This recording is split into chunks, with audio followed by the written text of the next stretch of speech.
The Kingdome in Seattle, the site of tonight's national championship. And let's go to Frank Fallon to meet our starting lineups. Good evening, ladies and gentlemen, and welcome to the Kingdome in Seattle, Washington, for tonight's national championship game between the Michigan Wolverines and the Seton Hall Pirates. And now let's meet the starting lineups. For Michigan at forward, a 6'7" senior from Flint, Michigan, number 41, Glenn Rice.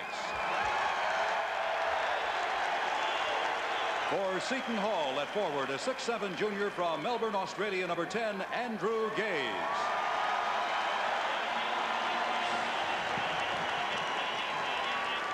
For Michigan at forward, a 6'9" senior from Grand Rapids, Michigan, number 35, Loy Vaught. For Seton Hall at forward, a 6'8" senior from New York, New York, number 24, Darrell Walker. For Michigan at center, a 6'10" junior from Romulus, Michigan, number 52, Terry Mills. For Seton Hall at center, a 6'8" senior from Canovenas, Puerto Rico, number 25, Ramon Ramos. For Michigan at guard, a 6'2" junior from Cambridge, Massachusetts, number 21, Rumeal Robinson. For Seton Hall at guard, a 6'1" senior from Brooklyn, New York, number 15, Gerald Green. For Michigan at guard, a 6'7" senior from Rosemont, Illinois, number 20, Mike Griffin. For Seton Hall at guard, a 6'3" senior from the Bronx, New York, number 23, John Morton. And introducing the head coaches. For Michigan in his first season, Steve Fisher. For Seton Hall in his 7th season, P.J. Carlesimo. Neither school has ever won a national championship. Back with the tip-off in a moment.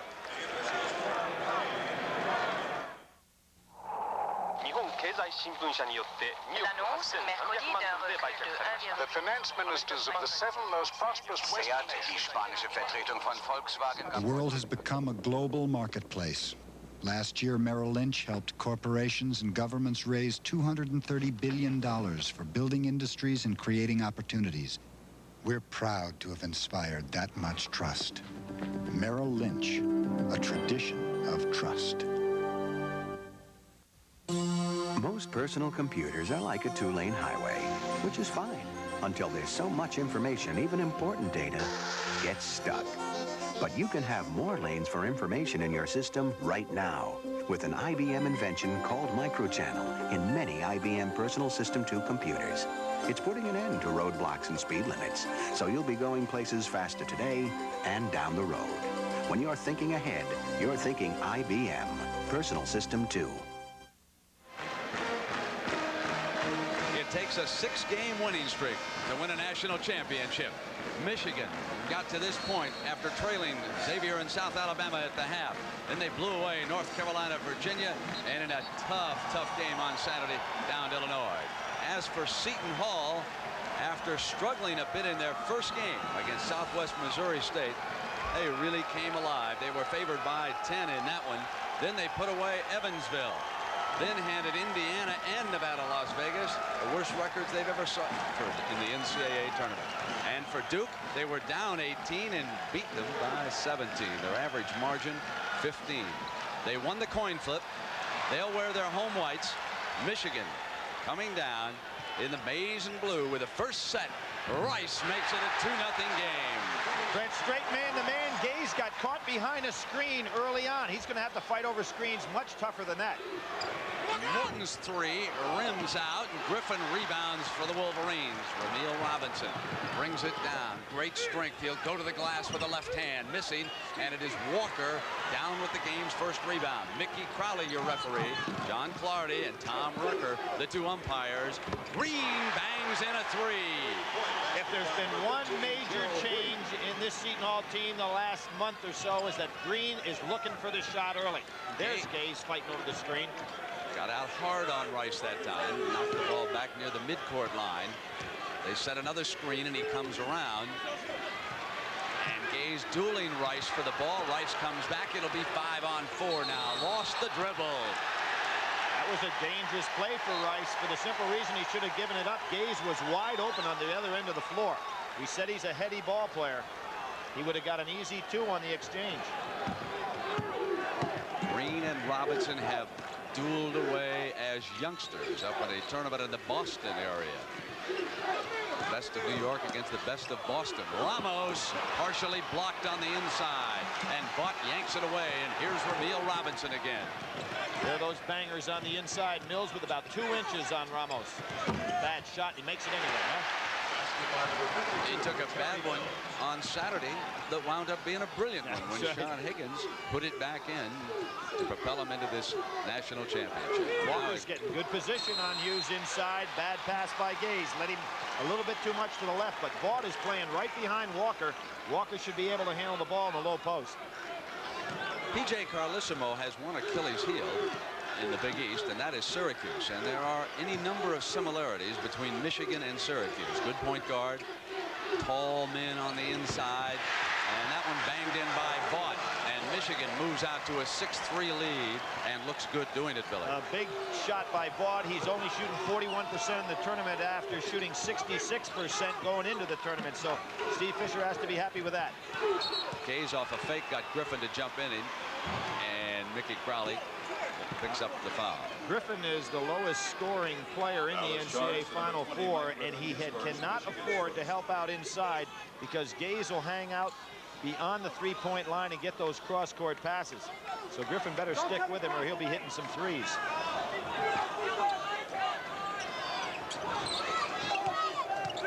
Keen around to the top, and they work to Morton from the perimeter over Rice.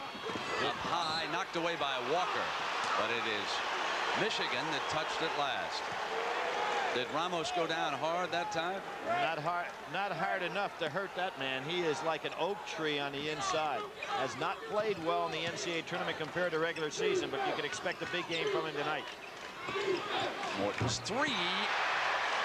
Three-point basketball number 20. Glenn Rice could have some problems with Morton. Morton's shooting well from the outside now. Rice is not quick enough if Morton puts the ball on the floor and penetrates by him. Gaze chasing Rice all over the floor right now. There's a screen set down low on Gaze. Great D, great D, great D. All the cutters were covered, and when Ramil Robinson picked up his dribble, which he cannot afford to do, there's nobody to throw to. Billy, I want you to watch Gaze, because as he goes out after him, you would think that if he has to work this hard at the defensive end, it could well affect him offensively. But Morton misfiring. Ramos going for the rebound, lost it, and it goes over to Michigan. Ramon Ramos from the Puerto Rican national team. He played for them over in Korea. He was scouted by Seton Hall ever since he was 15 years old. P.J. Carlissimo has coached a team down there in the summer league. Quick turnaround. Missing, and it is Rice with an offensive rebound and a second miss. Seton Hall's ball. Glenn Rice put that up a little quicker. Now, one of the advantages I see him having over Gaze is when he can get the ball inside 15 feet. He's a much better leaper. Should be able to do some damage inside. Billy, 5 of Seton Hall's first 6 shots had been from the three-point land. That time they punched it in low to Walker. No basket, out of bounds on the drive, but there was a case where Morton was able to go right by Rice. Sometimes it's very difficult to guard a man different than the one that's guarding you. You get crisscrossed when you're going back down court. That's what's happening to Rice. Ramos chases, bought out high. Mills being worked over by Walker, who is a very tough defensive player. Walker staying right with him, and he forces the turnover, and that's the third here by Michigan. Watch Walker duel away. One of the brilliant things that the former New York State High School star does out of All Hallows High School in the city, and he did a great job that time. Ramos off the glass, and it is Vaught going to work on the inside and drawing the foul from Ramos. Brent Ramos still struggling offensively. Had a great year this year, all Big East first teamer, but just has not been able to get it done offensively in the tournament. Full court press for the first time by Seton Hall. They turned Duke over a few times in his press. They get it back to Robinson. He'll go all the way if he gets daylight. Yanked off by Ramos. Great defense that time by Walker. Hard to handle him in the open court.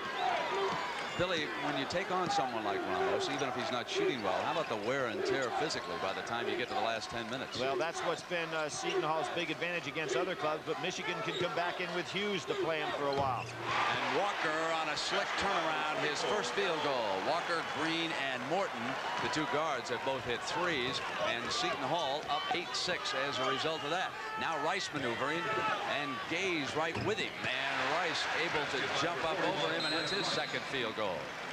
And that was just great shooting and not poor defense, because Gaze made the great play to fight over the screen. Just Rice squares up so beautifully on the shot. Now we have our first two subs. That's Mark Hughes, number 55. The interchange with Vaught coming out. And now we have Sean Higgins. He was, of course, the hero on Saturday afternoon. He was in the right spot against Illinois. Game is tied. We're in the early moments here of the national championship between Seton Hall in the white and Michigan with the Big Ten in the dark jersey. Another three off, and Robinson has a defensive rebound, deflected on the pass, but right to Higgins, and he threw it into the backcourt. He has turned it over. Backcourt violation. Now that was just a mental breakdown by the young man in the fact that he knows that Robinson's the guy they want to have the ball on the break. He just wasn't in the front court yet. It's going to be an interesting matchup for Higgins down here on Gaze, and Gaze is a very intelligent player, sizing up that he's being guarded by a rookie. See if he tries to pick him off inside. There he goes. Gaze with the three, rims out. Mills tracks it down and again gets it into Robinson's hands. He pulls up on Green and hits the two.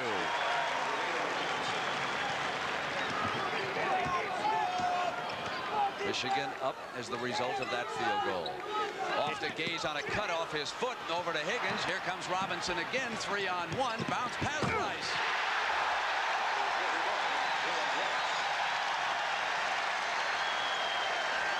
Ramir Robinson getting to be a master leading that fast break now. Doesn't get caught for the charges. Gaze is giving Higgins a real lesson, though. He got off two shots on him in a hurry. He's coming right off screens. There he is again.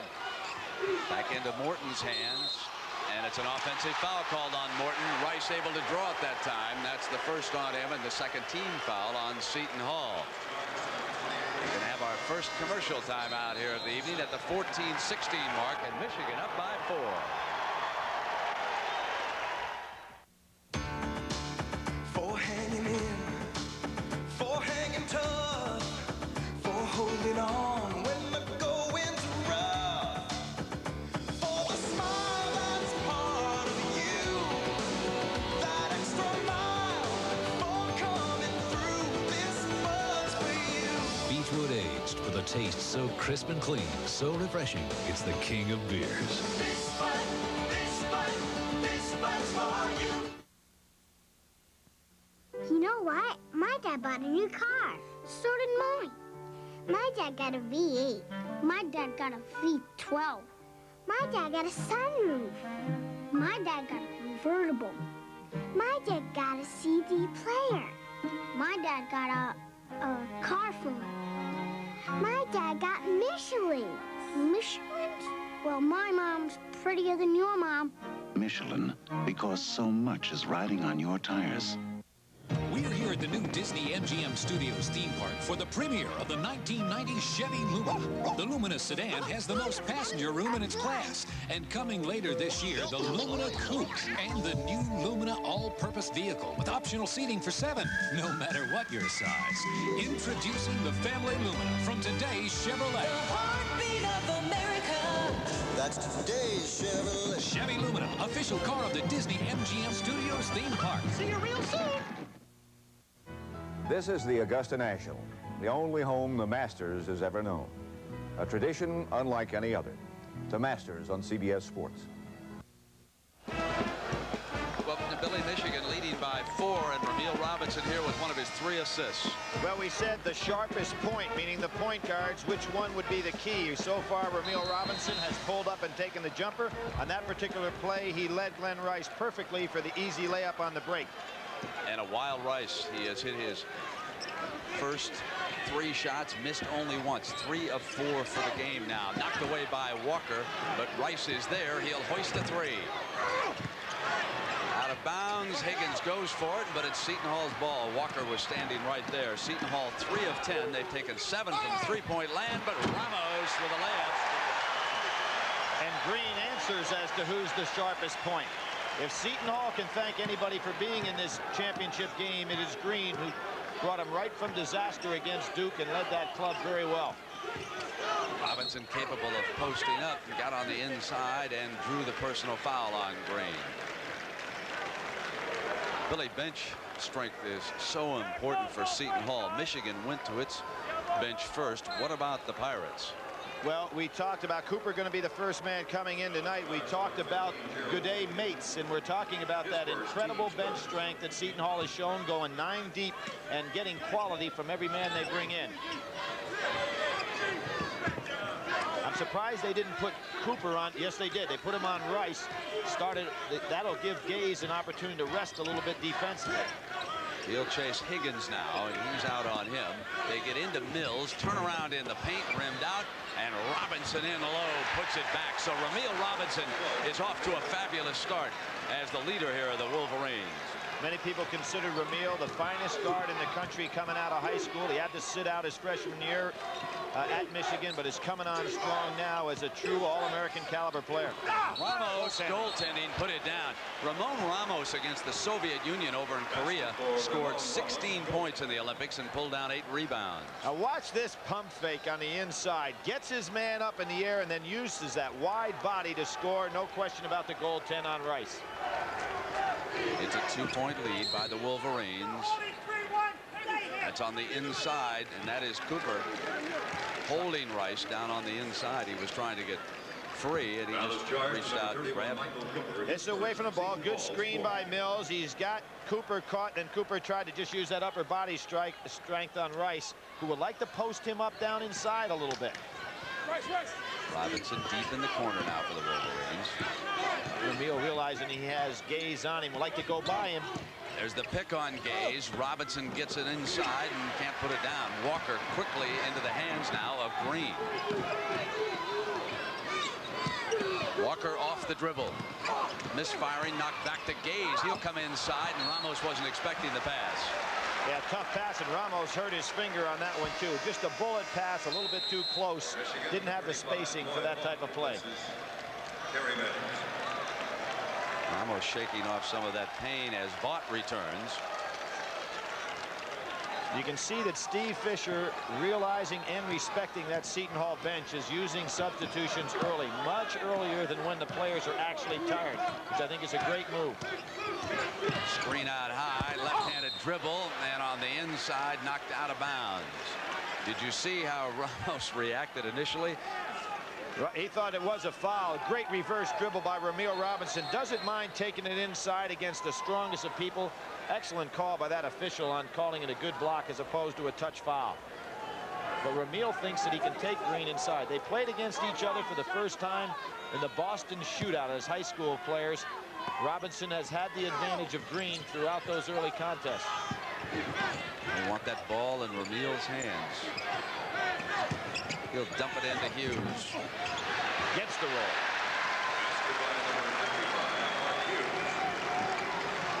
These teams match up so well inside against each other as far as power and strength.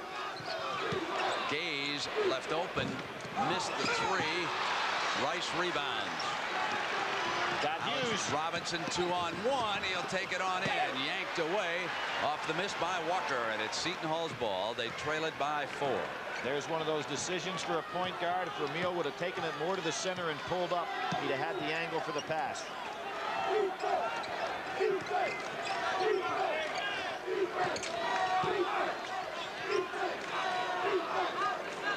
Ramos comes way out. Here is Cooper. Looking to get an angle to pounce the ball into Walker inside, and he couldn't get it. This is good interior defense by the Wolverines here so far tonight. Stepping out is Green. Lifts a 3, and only one shot as it's Rice again underneath for the rebound. Brennan, underrated rebounder is Glenn Rice. He skies and he knows how to get good position. He's just not a shooter out there. Oh, good hedge that time by Walker. Fine defensive play. Rice alone for the 3. Ramos Ramos runs the miss down. Imagine some of the other coaches, particularly Dean Smith from North Carolina, wondered where that shot was when they played him. He didn't even hit the rim during those games. Ramos from the perimeter missed everything, but Gaze was underneath and drew the foul. So Higgins fouling Gaze with the score 16-12. Michigan leading Seton Hall, and 10.5 minutes left in the first half of this national championship game.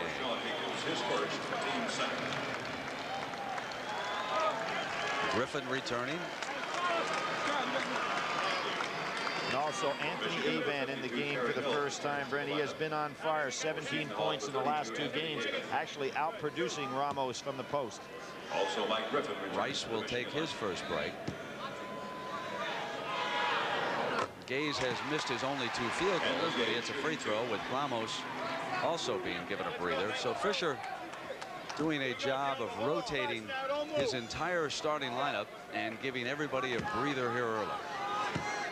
An interesting philosophy in substitution. Dr. Tom Davis up at Iowa uses the same thing. He feels that if you take a player out for short spurts early, he doesn't come quite so tired over the long haul. So Steve Fisher is implementing the same system. And now P.J. Carlissimo using some of the same tactics. Gaze sitting down. Morton on the floor with Green. Cooper is still out there. Avent on the inside with Walker.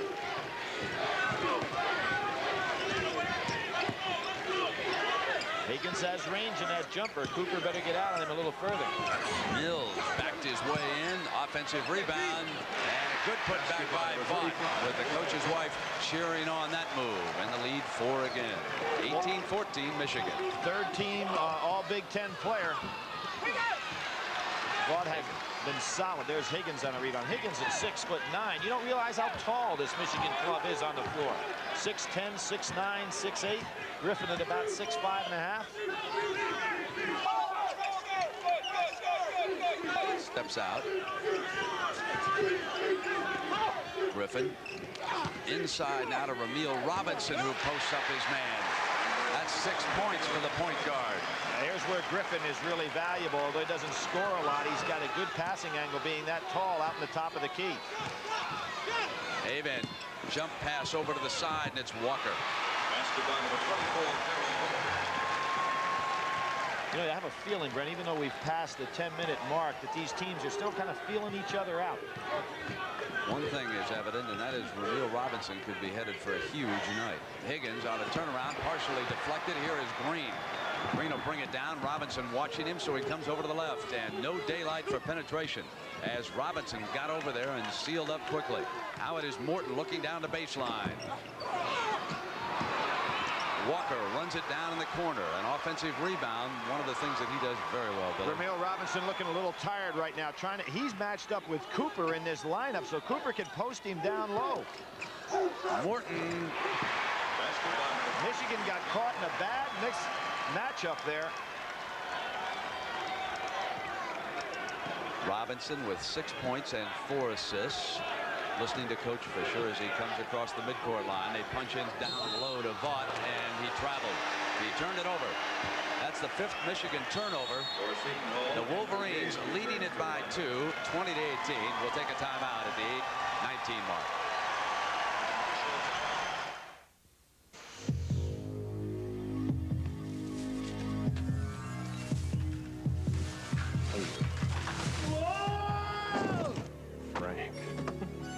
I send you for a Bud Light, and you bring back...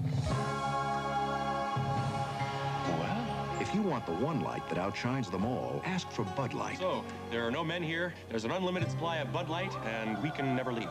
Correct. Because everything else is just a light. We can live with that. Yeah.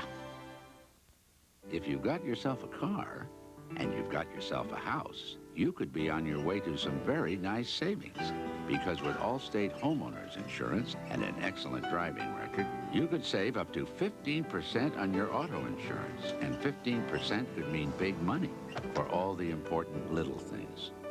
What a day. What a day. The Allstate Auto Advantage. Another reason. A member of the Sears Financial Network. Who Who says Chevy beats Ford? USAC tested Chevy's compact S10 with available Vortec V6 against 2 full-size Fords with standard 6 and available V8. 0 to 60, going identical trailers. Chevy S10 beat both full-size Fords. That's pickup power. And if a compact Chevy S10 with a V6 can out-accelerate a full-size Ford with a V8, imagine what it can do against Ford's little truck. The heartbeat of America. That's today's Chevy truck.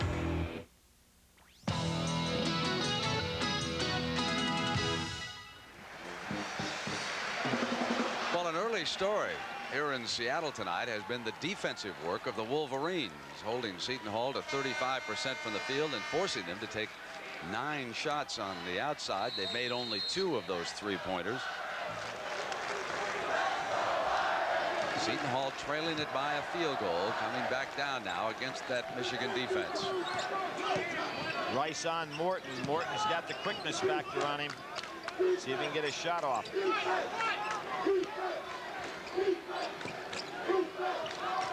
Mills taking Avent on the inside.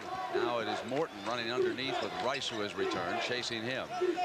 Real good upper body defense on the inside by Hughes and Mills, not giving Seton Hall. There's the quickness by Morton. And Morton, what he did against that team, Mike Krzyzewski, when he helped lead Seton Hall from behind to a victory in the semifinal, has tied it up here at 20 with 7.5 minutes to go in the first half. Brent, that's really a tough matchup for Glenn Rice to be expected to stay with a quicker guy like Morton. Rice on the inside, and Walker is fouled up over the top. And Walker continues to do an outstanding rebounding job, drawing the first personal from the Michigan Stars.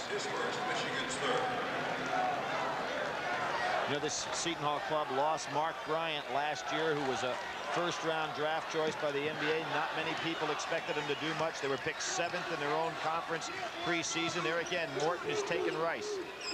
Green's 3, the 10th one that they have attempted, and his second successful one here, putting Seton Hall ahead 23-20. Robinson went all the way against Illinois. Dishing off the pass, out of bounds on the inside, and that's the 6th Wolverine turnover. Glenn Rice going back down court, looked over to Ramil Robinson, said that was my fault. I mean, the ball was thrown exactly where it should have been. Demetrius Caleb off the bench, but it is Higgins and not Robinson who will be given a break here with Seton Hall up 23-20, 6:52 to go. And now it is Morton with the 3. That's 12 unanswered points by the Seton Hall Pirates. They lead it 26-20.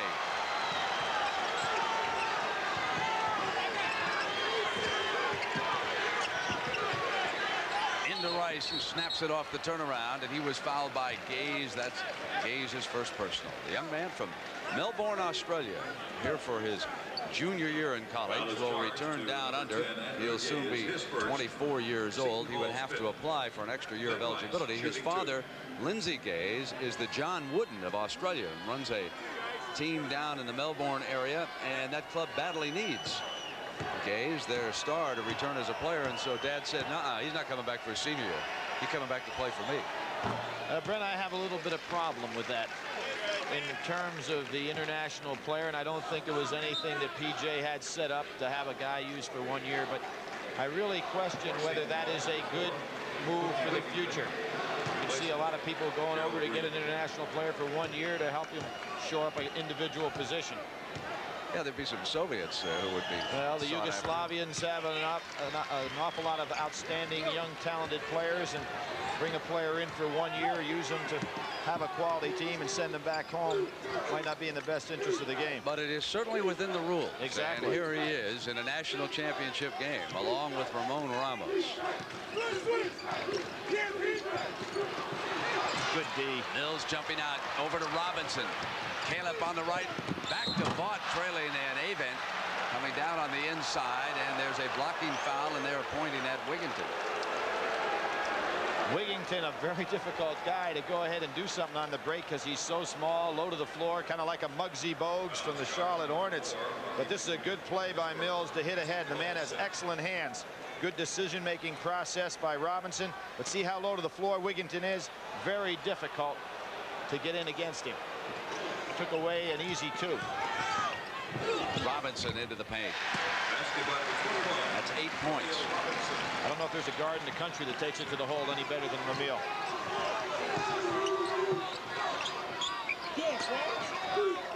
Rice out here with Gaze. Mills taking the inside pass away, so Volsey has to step out. Now, Gaze kind of lulls you to sleep as a defender. Looks like he doesn't even want to score, and then all of a sudden you turn your head and he looks to pop the shot on you. Both teams playing great man-to-man defense on the inside.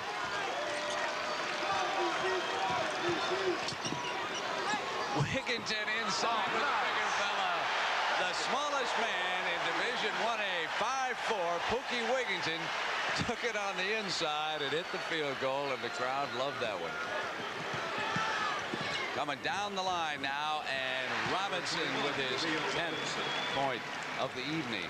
What's happening is that the big men inside for Seton Hall are playing such great man-to-man defense on themselves. They're not switching over to help as Robinson penetrates. They're going to have to help a little bit more of the guards because he's just going in and scoring at will. Seton Hall flashes very well to the outside for that 3. You know that, Billy? They'll take a man down low and they'll bring him out around that screen. Morton's looking for it. Here's where Rice wants to switch. Good play by Rice. He switched back so he didn't get stuck with Morton. Both teams playing smart basketball. Look how they come inside out. Missed the 3 that time. Michigan rebounding. Down by 2. They can tie or go ahead this trip. Does it seem to you that Ramil getting a little tired here instead of really pushing the ball down the floor like he normally does? He's kind of walking it. Rice bangs it in, and that was a 2. That's 10 points for the 2-time Big Ten scoring champion. He only needs 29 more points to become the all-time Big Ten scoring champion. Wigginton with a great pass on the inside, and that was responsible for the foul. Now here are those solid screens down inside. You see Gaze trying to come over the top with Rice, and he has to go so wide on that screen that he can't get there in time, and all Rice needs is that split second. Yeah, again, Billy, if they need Gaze's 3-point shooting, and he's a superb outside shooter, when you have to chase and work that hard on a great offensive player, sometimes it'll take a little something out of you defensively, and he might not be up to torching the net in the second half as he was on Saturday. Terry Mills with 1 personal being given a break. Gaze has missed his only 2 field goal attempts. This is Volsey at the free throw line for Seton Hall. Game is tied. Volsey shooting 2. Seton Hall, a very good free throw shooting club, 75% on the year. Both teams very solid from the line. Steve Fisher continues to rotate those big men, trying to keep them fresh. He's very much aware of how Seton Hall has worn clubs out, particularly the last 10 minutes of a ball game.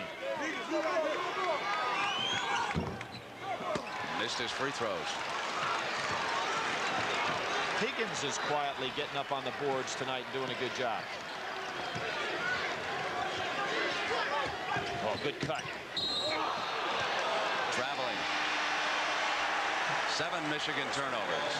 We've got a timeout at the 3:46 mark. Tied at 28. Seton Hall and Michigan for a national championship. 3:46 left in the first half. Michigan and Seton Hall in deadlock, Billy. Well, Brent, with just 3:46 to go in the half, we can see this is relatively a low-scoring game. Michigan does not do well under 80, 2-5. You can see Seton Hall better tempo to play either style. Here's one of the trends to watch for. Seton Hall has brought its game to the outside against the taller Wolverines. This time they punch it into Ramos. But for the year, they have averaged only 14 3-point attempts a game. Tonight, Seton Hall has already hoisted up 12 in the first half. They lead it 30-28. Great sign for PJ to get Ramos off the bench and immediately score from the inside. Here's Rice responding with a 3, and he has 13. Brent, he doesn't even tickle the net when he hit it. Those shots from the outside are right on the money. 13 leaves him only 12 away from the all-time NCAA scoring record in a tournament. Held by Senator Bill Bradley. Ramos with his man going down, couldn't put it away, and it's Robinson 3-on-2 to Caleb. Nice. Who gives it back to Higgins. Beautiful look-away pass both by Caleb and Robinson. Good teamwork. Michigan 33, Seton Hall 30. Coming down to the 2.5-minute mark, first half. Robinson on Gaze now. See if Gaze would take him inside a little bit, make him to work down low. There he's going down low, but not getting the ball.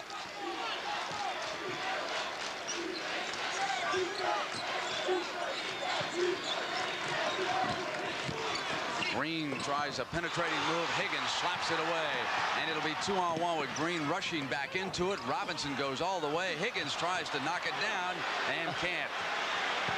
Brent, they rode Higgins right out from under the basket on that play. Had to be a foul. He was the shooter. Whistle before the shot. Pushing foul going against Michigan. Well, the worst game to referee is a game that has a big screen behind it for the fans. They see all the replays, and that's what the boo's about. Michigan's fifth. Only 5 team fouls against the Wolverines. Here you see Ramil putting it up. Now watch Higgins. He has the tap. They ride him right out underneath. It has to be a foul on that play. No call. Did they ride him out, or did he throw a saddle up as he bent over backwards on Green? He looked a little bit like a pretzel that time. He has to have the right to come down somewhere, other than on somebody's back. Morton tries to get through Robinson, and the foul is going to be called on Ramil. That's his first personal foul.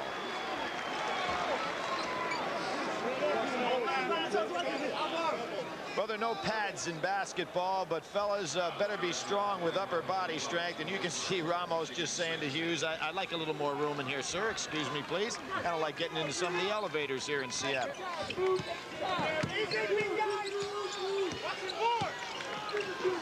Gaze up on top.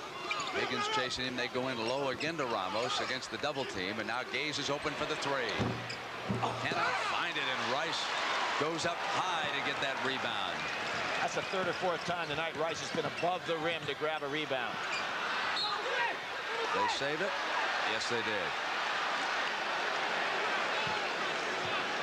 Ramil Robinson content to go down inside. Now what Seton Hall may find, if Ramil's going to go inside so much, they may be able to release a man and get an easy fast break because there's nobody back defensively, particularly with Griffith out of the game. Here's Robinson in low again, drawing the foul from Gaze. And there's a smiling Michigan athletic director and head football coach, Bo Schembechler. Well, taking a look at the way Ramil plays, Bo'd like to have him maybe at a fullback on a goal line move right here. I mean, he's just going down inside and pulling people out of the way. For Michigan, shooting 2, Ramil Robinson. Ramil, born in Jamaica, moved to Boston when he was 6. That's a marvelous story about him. He was born and abandoned by his mother 3 years after they moved to Cambridge, Massachusetts. Slept in the hallways of a school, spent nights with friends' families before being adopted. And the folks who adopted him are here tonight watching Ramil Robinson turn in a spectacular first half. Morton misses, and the ball is batted out of bounds by Rice. And Brent, on that story, it's a very nice scene that his stepfather saw him play the other day for the very first time. He's a mailman back in the Boston area, and someone donated the money to get the family out here for this game, and it is truly a very warm story here tonight. Well, that was Green getting in on the inside for P.J. Carlissimo, and Michigan leading it 35-32. We're coming down to last shot time here in the first half. They'll take one. It's Walker on Rice, so a good matchup for P.J. Carlissimo against Michigan's most dangerous scorer. Morton. Now what helps Michigan is the fact with Caleb in the game, they can use Robinson down inside. He doesn't have to be the primary ball handler. Too early for him to try to go one-on-one. He'd like it with about 8 seconds to go. Now it's 8. Robinson is fouled by Green, his second personal.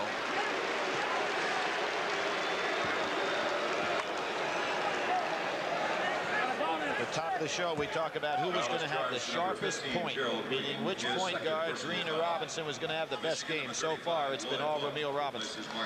Bott replaces Hughes. Got a very good time to press now if you're Michigan, because you want to make Seton Hall use up as much of this 6 seconds getting the ball up the floor as possible. Billy, take a look at the face of Ramil Robinson as he steps back up to the free throw line. I mean, this young man has really been a warrior here in Seattle, not only Saturday but here tonight. He's the Iron Man. He's already scored 13.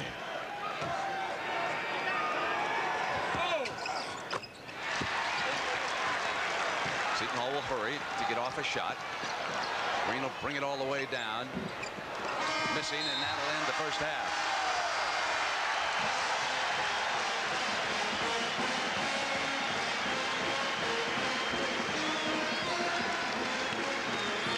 Robinson's 14 points paced the Michigan Wolverines. Andrew Gaze held only 2 free throws for Seton Hall. It's 37-32, and our coverage of this championship will continue after this message and a word from your local station. CBS Sports coverage of the NCAA Basketball Championship is sponsored.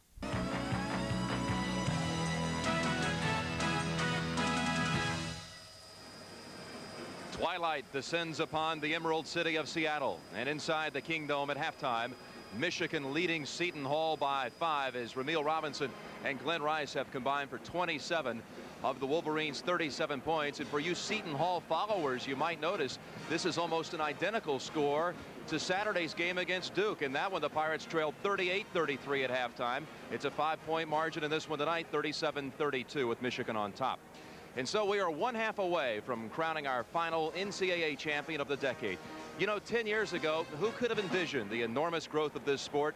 And who could have imagined the changes in this game created in this decade by the addition of the 45-second clock and the 3-point shot? But just where is all this growth and change leading us? Well, James Brown has sampled the experts for a glimpse at what might lie ahead for college basketball as we prepare to enter the 90s. Now they have 8 seconds to go, and Hunt will try for a 3 and hit it. Hunt with a basket. If you want to make the 3-point shot worth an extra point, it should be moved a couple feet back further. Kenny Battle. I'm sure one of the things that will happen before too long, I would guess the basket's going to have to be raised. I'd rather see us go 2 22-minute halves in college basketball. Just about the only thing the basketball community agrees upon is that there's no shortage of ideas. Many see the court itself taking on a new dimension. The wide lane will be adopted in some form. I think it's going to be increasingly a 3-point game. The 10-second line will be eliminated. I see the game as being a very wide-open game. It'll become a player's game and a fun game to watch. I really think the basket should be raised, and you know, right now it's so easy to score. I think they ought to raise the baskets to maybe 4 inches. 10-4 would be good. The only reason it's at 10 feet right now because Dr. Naismith didn't have any other place to put the basket. It was on that wooden rail around the gymnasium. And in those days, if you were 6'1", 6'2", you were a giant, so to speak. The baskets being raised would be a huge mistake. Then the premium would be on the rebounding even more. There'd be more missed shots, and then you would have the better rebounding teams winning even a higher percent than they do now. Changes will also occur off the court. In fact, this may be where college basketball undergoes its greatest transformation in an effort to give the athletes a larger role in academic life. The future of college basketball is taking shape here with the next generation of students. And as we head into the 90s, hopefully this is where the emphasis in big-time athletics will return to the ideal of the true student athlete. We have to try to put them in a living situation that's exactly like the other student. Try to put them in an academic situation that's comparable. Now, to do that, you're going to have to make some adjustments. You're going to have to give up some training tables, and you're going to have to give up some athletic dormitories. You're going to have to control the amount of time they practice both in season and out of season so that they have time to do this. I think there needs to be checks and balances and a constant eye on people who work for the university and who are in charge of carrying out the university's mission, that these influences do not undermine the university's primary mission, which is educating students. Problems in collegiate athletics center upon the adults, by and large. It's not the students. And how is that? Well, the recruiting violations, for example, that's an adult problem, much more so than it is a student problem. I think that's an unsolvable problem. I don't think that there's any legislation that can be passed. I don't think there's anything that can be done that will ever keep unethical alumni out of the recruiting picture. The intense pressure to win continues to mount. The game is a big business now, and coaches must produce or face the consequences. I think it's hypocritical for a person at one point to say that winning is the only thing that's important for you to work here, and then the next token say, well, why didn't you make certain that this kid didn't go to school? And it's just conflicting philosophical views, I think, and it's foolish for these educators to run around and say, look what's going on in athletics, and then you're just ruthlessly firing men. This is Henderson with that quick first stepping. I would like that in all the decision-making bodies that comprise the NCAA and this NCAA tournament, that when they focus on things, they don't just focus on the press, TV, money. Whenever you're making a decision, the main focus should be the quality of play and life for the student athlete.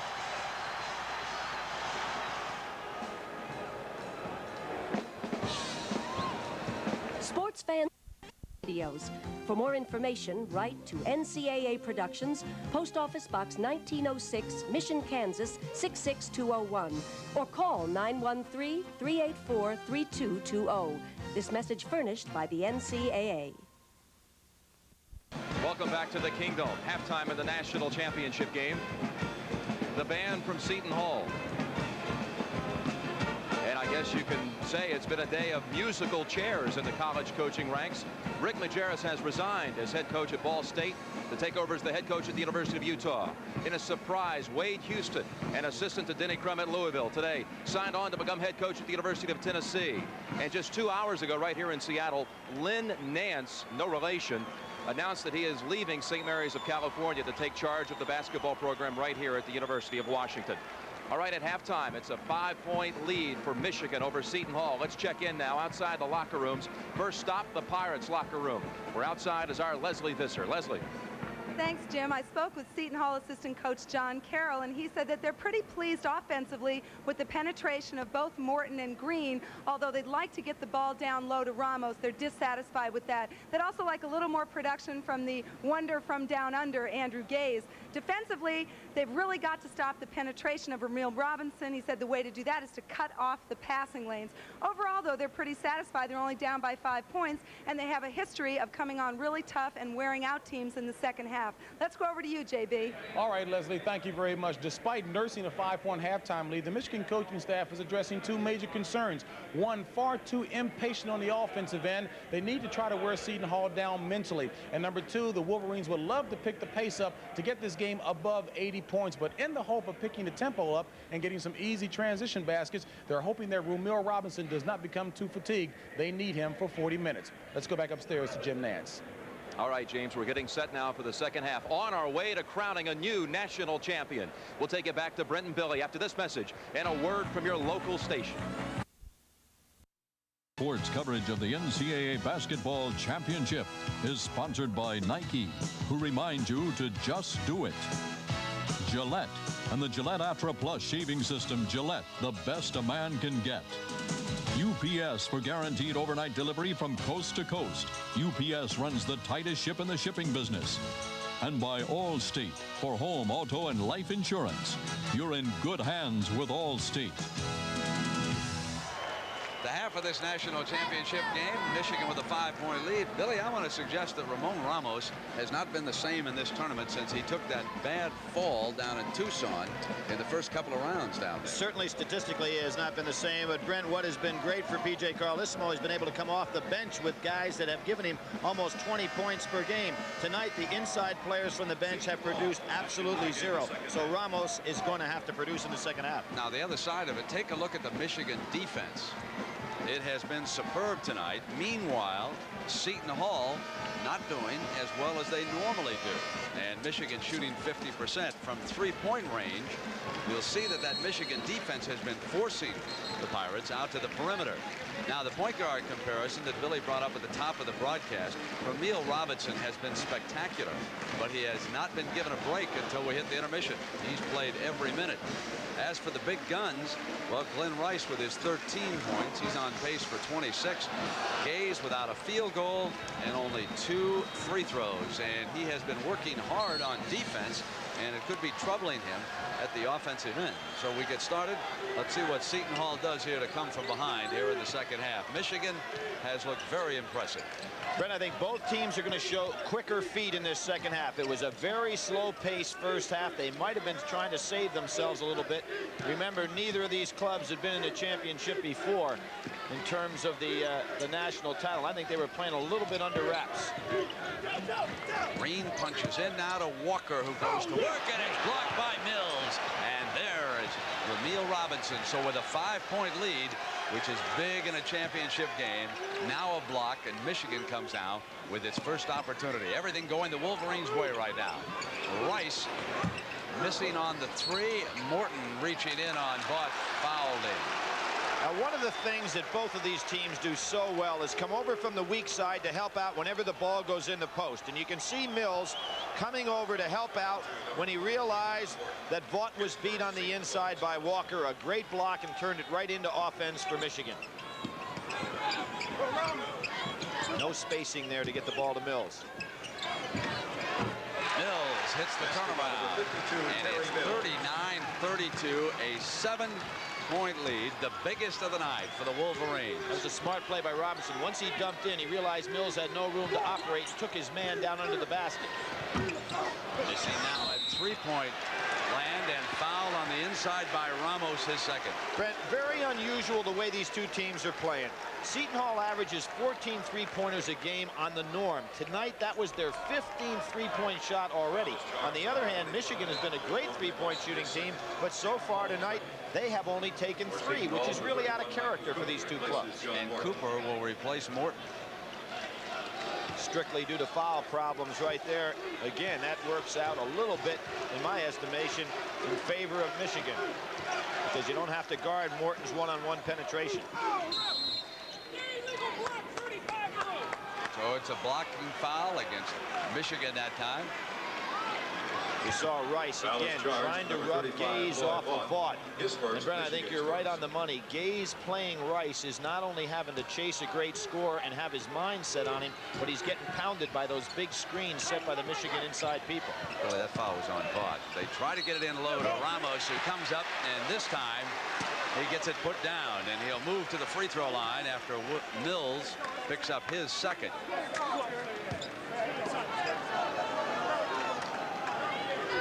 Ramon now a 1,000-point scorer at Seton Hall. Good job getting the ball down inside. And even though they've got people reaching for the arms, he shows that tremendous strength to put the ball back up inside. So a 3-point play for Carlissimo. 9 points for Ramos. It's 39-35. Michigan's turn. Now they've got Cooper on Rice. Rice steps out with Cooper chasing him, and that's a 2-point field goal. 15 points for Glenn Rice. Green goes all the way, comes up short, run down in the corner by Rice, sends it deep to Robinson. Here's Mills, over to Vaught, and a beautiful pass from Mills, who threw a blind pass on Saturday to Sean Higgins. So Mills continues to play with some enthusiasm under Steve Fisher. And we're talking about a guy getting out at the break at 6'10".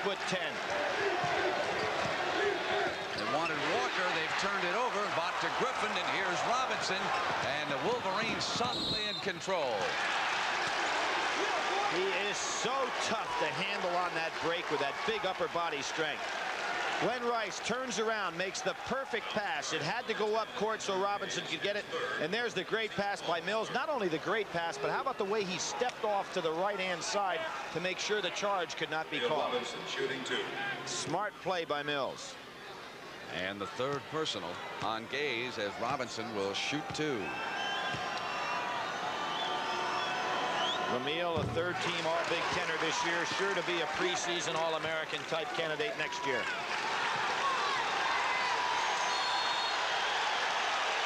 We've got a timeout. Michigan leading at 44-35.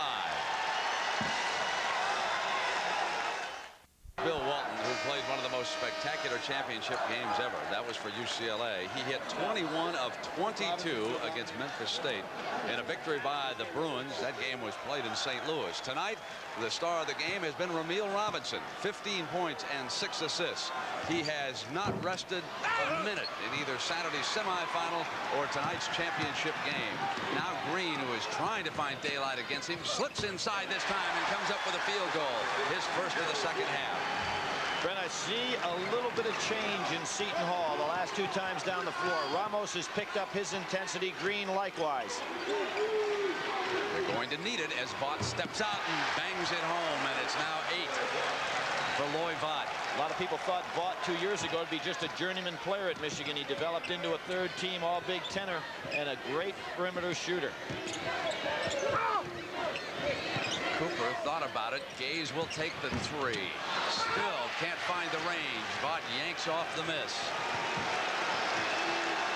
Griffin is getting that hand, that 6'6", right up in Gaze's face. Rice's 3. What a stroke that is. 18 for the evening. That'll take that smile out of your face. Well, he steps back a little bit on his jump shot, so even if you think you're there, he's fading away instead of going straight up in the air, and it's hard to block.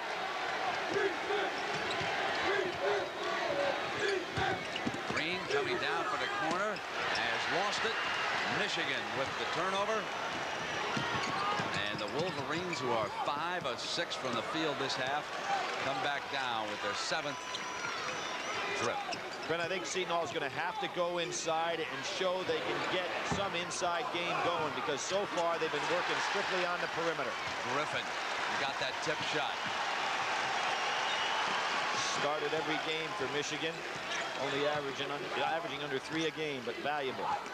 Really physical difference beginning to show in this game. That size on the inside that the Wolverines possess becoming a huge factor now. There's a case where Ramil saw Walker coming over from the weak side to defend. He's got to swing that ball over to get a little better angle. Both teams very, very well coached. You think that Carlissimo needs to just go to the inside game? Yeah, they've got to get back to the inside. They're settling so much on the perimeter, which has not been what brought them to this national championship game. Got to start pounding it down in there. Rice tries to run it down, and Griffin quickly hustles to it. Getting all the loose balls. Boy, they look sharp. Goes over to Seton Hall. They are down 49-37. You talk about going inside. They've got Walker and Ramos. You need to let them get down in that double low box and start hitting the ball inside some.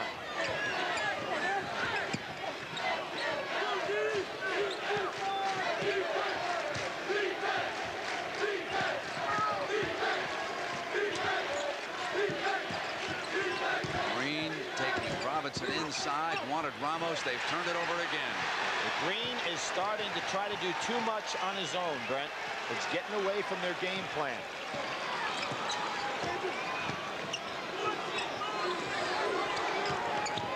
Vaught jumps it into Rice on the inside with a snap turnaround. Walker takes it off, and now it's Morton.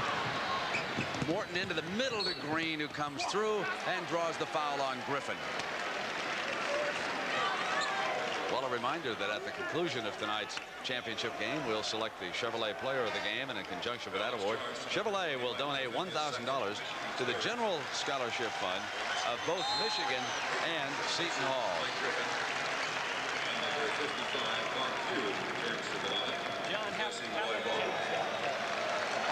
Now that Higgins and Hughes substitution pattern that Steve Fisher used so well in the first half starting to come in, so this team will be hard to wear down.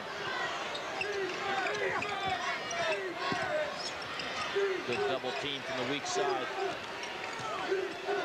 Morton off the dribble, drew the foul. That's Rice's second. He'll come up and shoot a pair of free throws.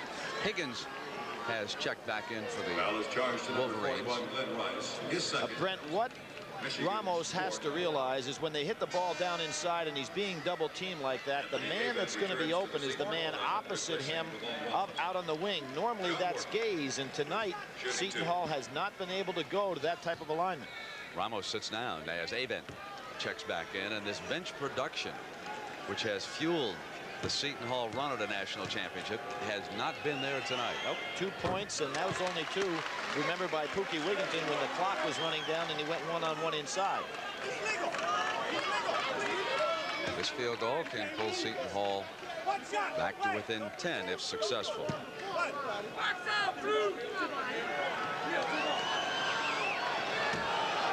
You notice Morton has those girdle pants underneath. There's been a rule change. Next year, those girdle pants must be the same as the regular pants in color. So you'd have to wear a white girdle next year. A simple change in the rules. Mills with a pick and a hard one on Green, allowing Robinson to bring it up now to the attack for Michigan. He takes it, jams it. Ramil Robinson.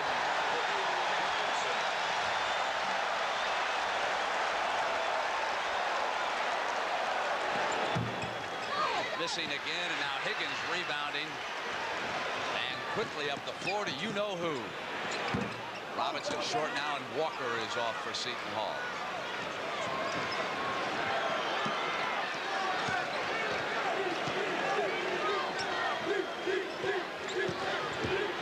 Hayes, who's been shut down, over to Green, who hoists the 3. Rice loses it, and it'll be Seton Hall's ball. Brent, on this play, the reason Robinson was able to go baseline, the defense relaxed once he went to the corner. They just assumed he'd pull the ball back out, but he's so strong going to the hole that he was able to go over the top of the dunk. And there are the parents who raised him back in Cambridge, Mass. Attended the same high school as Patrick Ewing. New York Knick star, who, of course, led Georgetown to a national championship right here in Seattle a few years back. Now it's Morton off the dribble with the left hand. Can't get the roll. That's the kind of night it is. It is breaking Michigan's way. The Wolverines searching for their first national championship. Beaten in the title game by Indiana in the late 70s. Lloyd Vaught checking in. Seton Hall is without a field goal, Billy, over the last 4 minutes. That's what they've been doing to other clubs. That national championship in '76, first time 2 teams from the same conference played for it. Bobby Knight's club coming away with a win. Avent off the miss by Higgins. And Green gets it to Walker with a nice pass. Green starting to pick up the tempo a little bit, just exactly what he did against Duke to bring Seton Hall back. But do they have an answer to this young man right here, Ramil Robinson? He has orchestrated a tremendous game here tonight for the Wolverines. And Rice, when he gets open, has knocked it down. Now it's Vaught. Seton Hall trying to put together a run. Off this miss, it'll be Green again. This is a very big trip for the Pirates. Well, that was a good kick by Ramil Robinson because Walker posted up on Vaught down inside and had him beat. 45-second shot. Clock put back up to 45. Walker missed the jumper. Gets it back. Goes for the layup, but he traveled. TJ's father, watching from the stands here. He is the first coach, sporting beard, to appear in a national championship game, in case you're wondering about that piece of trivia. Well, you know, Brett, the man that was sitting beside him, Richie Regan, of course, is one of the great players for Seton Hall that took them to what then was also the national championship, the NIT, that they won. Longtime coach at Seton Hall as well, one of their great all-time backcourt players. So now, Caleb running the team, and Rice missing the 3. I like the gamble by Steve Fisher, though, to take Robinson out. But right away, they get a field goal, and how long can they afford to rest Ramil Robinson? That becomes a factor now. It's 51-43. We've got to keep an eye on when Robinson is going to return. I think Fisher will use a timeout, give him another break here, use the commercial to rest him, and maybe run him right back in. Let's see what he elects to do. We're going to take a break and come right back. Well, the Michigan players are contributing here themselves. Look at Ramil Robinson get right in Caleb's face to tell him what he thought about his defensive effort that last trip down the floor. There, Helen and Lewis Ford, who raised the young man back in Massachusetts, and so proud of what he's accomplished. But they face a very tough defense, Billy, down the stretch. Well, they do. Seton Hall has been tough down the stretch, and you notice that Ramil is still on the bench. I think, as I said, I think it's a smart move by Steve Fisher. He's still up around the double-digit mark. He knows he's going to need him for that last 6 minutes. He'd like him to be rested and probably go as long as he can here with him on the bench if he can keep the lead. Rice on a cut. Keeps going. No traveling called on that move, and 20 points for Glenn Rice. Now it's Gaze, who's been very quiet, giving it up back over to Morton. Gaze with only 2 free throws in the game. He's missed all 4 of his shots from the field. Here he is looking to get on the board, taking Griffin on the inside, electing not to go through with it. And it'll be Morton who will step up. And Avent underneath. Got a roll that time. And that's their first field goal down on the inside off the bench. Brent, I cannot understand why Seton Hall has abandoned the punching the ball inside, because when they punch it in, that's how Gaze gets open when people try to slough off. He has been a non-factor tonight because Seton Hall has been constantly using the perimeter games. Robinson waiting to check back in. Fisher cannot wait any longer. Well, he's going to give him it's going to be amount to about a 5-minute rest here before he gets back in. It's a different team without Ramil Robinson. That's for sure. 53-45, 10.5 minutes. And now Seton Hall can apply a little pressure if they can come away with a successful trip this time. Avent goes to work on the inside, and the blocking foul is called. And Ramil Robinson set to check back in. There was a case where Hughes did not move his feet on that defensive play because Avent had already committed himself to the point where there wasn't much he could do but take a bad shot. Ramon Ramos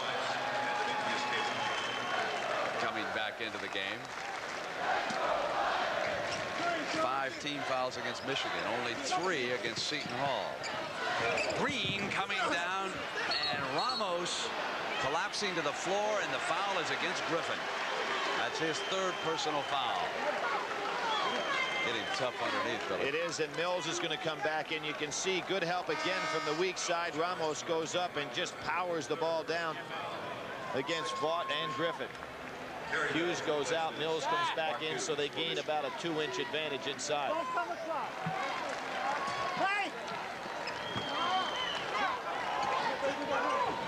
Both teams just straight, hard-nosed man-to-man the entire night.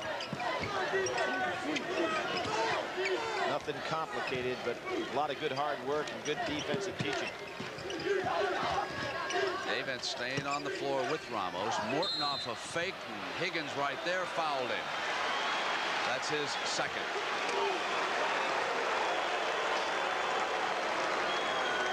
So a reminder that the Masters begins Thursday, and at 11:30 p.m. Thursday and Friday you can watch highlights, and then of course weekend coverage on Saturday, and then the final round on Sunday afternoon. Walker on the floor with Ramos. So PJ now has his starting lineup intact back on the floor. If they're going to make a run, they've got to make it over the next couple of minutes. Billy, they're doing a much better job defensively on Glenn Rice. Rice has hit only 1 of his last 6 field goals. That defense that has been the trademark of Seton Hall now starting to surface here. Well, he's 53-47. He's sitting down right now, so Steve Fisher didn't want to have Rice and Robinson out at the same time. He wants to give Rice a couple of minutes as well. Look at those Seton Hall fans now getting into it. They punch in low now. Mills trying to get it done. And it was a held ball. Possession arrow, Michigan. Excellent defense by Walker. Watch Walker. He uses his body, uses his lower legs, does not foul. Mills goes up. Now Rice has to come back in. Steve Fisher, on both the Rice substitution and Robinson, would like to have had at least another minute or so for both of them to sit on the bench, but he can't afford it now. Now they got the 10-minute run to go. Higgins hoists a 3.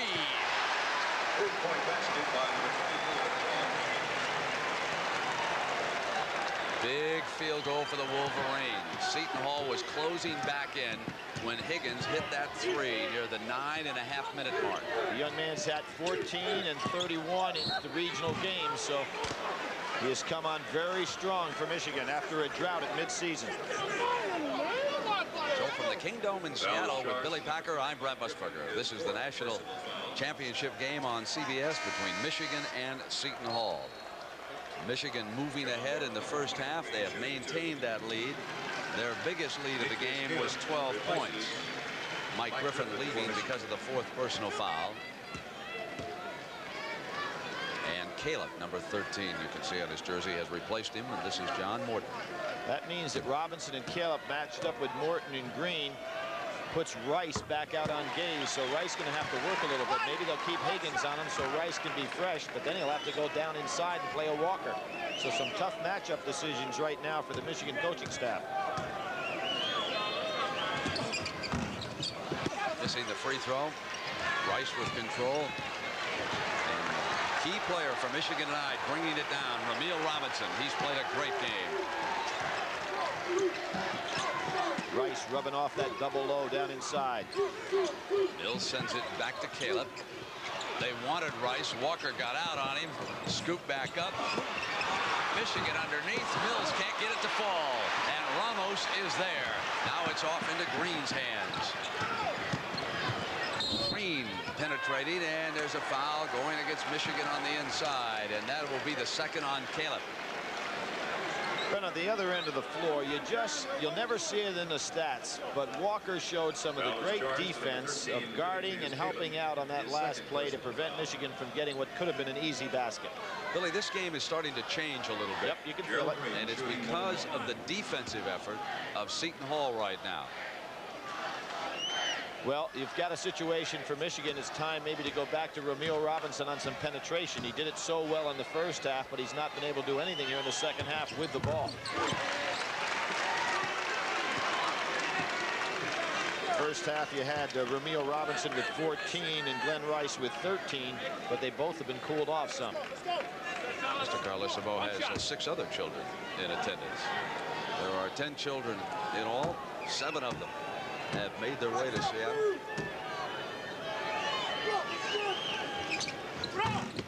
Oh, a little push.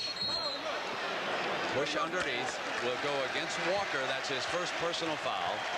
And for the team, that's the 4th on Seton Hall. And Michigan is up over the limit. Now, Michigan has hit against this defense only 3 of its last 14 shots. That's 21% right now. And they need to get something done. And Seton Hall only has 3 team fouls, which means they've been doing it just with solid defense.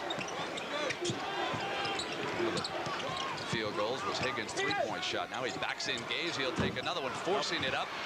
And Ramos can't get the handle on it. And Mills takes it off Ramos and out of bounds. So Ramon Ramos continues to struggle.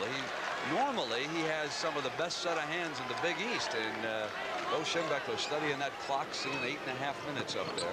Well, Ramos probably saying that play is illegal down in Puerto Rico on our national team, because in the international ball you can't throw it off a man back out of bounds. Rice hits the 3. Walker gave him just a hair room. That's all he needs. So the inability to hold on to the ball underneath the basket really cost Seton Hall. Now it's Walker who comes back. He has scored 8 points, and it's still an 8-point lead by Michigan. And with Caleb on the floor, you notice Robinson not having to handle the ball so much, so he's not wearing himself down. The last 4 minutes or so, you can expect to see him with the ball. Off the penetration, couldn't hit it. Yanked down by Green. Robinson fell. He won't be back defensively. Green dishes off now to Morton, and Morton is fouled by Caleb, and that's Caleb's 3rd personal.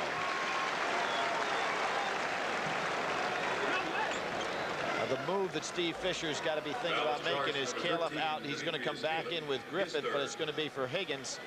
He's trying to play with his 3 ball handlers now. I would expect to see a little more power back in there shortly. The Seton Hall starting to get some advantage inside. Really, the way Ramil Robinson turned in that Iron Man performance in the first half, and we see how well Glenn Rice has scored 6 tournament games when Bill Bradley set his record, the senator from New Jersey played in 5 games, so Rice had the advantage of an extra game as Cooper checks in off the Seton Hall bench. Senator Bradley sent Seton Hall a good luck telegram tonight before the game, which the school showed me, and they said, you know, the last time a New Jersey school got into the Final Four, they were beaten by Michigan, and of course that was Princeton, which Bradley played for. Senator Bradley and Senator Lautenberg in New Jersey got a little bet going. I didn't know they wagered on Capitol Hill. They've got a bet going with Senator Riegel and Levin from Michigan. And listen to the bet. If they lose, if Seton Hall loses, they get a case of M&Ms. I mean, come on, guys. Let's and if it goes the other way, some Verner's ginger ale go to the Senators from New Jersey. So big wager in Capitol Hill. Walker watching the successful free throw. It's down to 6, 59-53 now with 7:42. They wanted it. There's a defense. Ramos off with it, and Morton coming back in the middle now. Morton will try to go all the way for the layup, and he does, and the Hall back in the middle of it.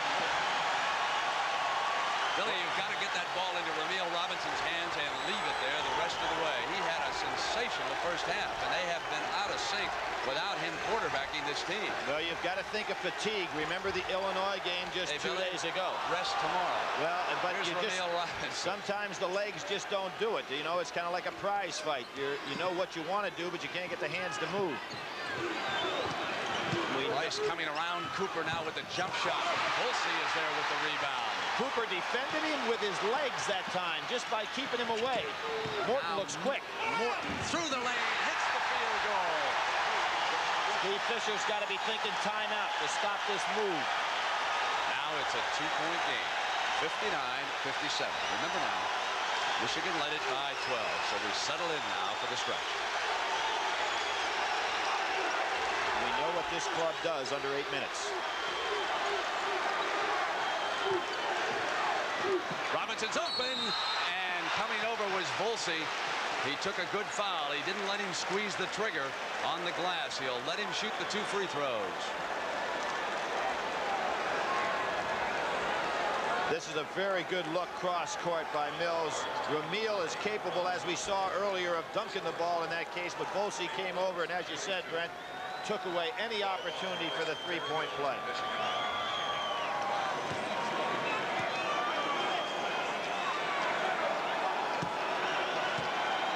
Ramil only a 64% free throw shooter.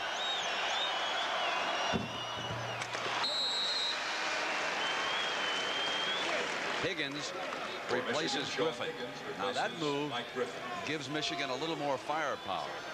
Especially those of you who followed Michigan all year know that the young man sometimes can get a little out of control, but he certainly was the right man in the right spot on Saturday afternoon. So they have perhaps their best scoring lineup on the floor right now. They're up by 4. Inside away from the ball, and Higgins was defending Morton, and Higgins fouled him. That's his 3rd personal. Down away from the ball. Not something you'd want from a bigger man against a guard posting him up down there. You're going to see a situation here where Seton Hall now starting to go ahead and run that good picking game down inside, and Higgins just goes right ahead and grabs Morton. No way you get away with that foul. And this Seton Hall club can vary on the foul line. A great free throw shooting team.